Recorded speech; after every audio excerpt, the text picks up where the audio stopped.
May road clearing operations din ang lokal na pamahalaan ng Quezon City sa G. Araneta Avenue. At may unang balita live, si James Agustin. James, magandang umaga.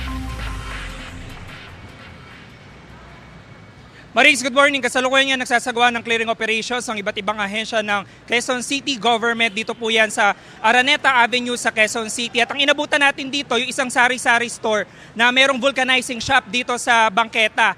Tinikitan yung mismo may-ari ng sari-sari store pero hindi naman kukunin yung gamit ng vulcanizing shop. At yung ibang mga obstruction pa dito sa gilid ng kalsada ay isinakay dito sa dump truck na daladala nila. Kabilang dyan yung ilang mga kahoy na nakita natin na nakaharang talaga doon sa bangketa na dapat sana'y daanan ng mga naglalakad dito sa gilid ng kalsada. At alam mo Maris, bukod dito sa clearing operations na sinasagawa ng iba't ibang ahensya ng Quezon City Government, ay iikot din daw sila dun sa mga street dwellers na nasa gilid ng kalsada o di kaya naman nasa Center Island na doon natutulog at ginawa ng tirahan para masagip itong mga street dwellers na ito. Yan muna yung latest mula rito sa Quezon City. Ako po si James Agustin para sa GMA Integrated News.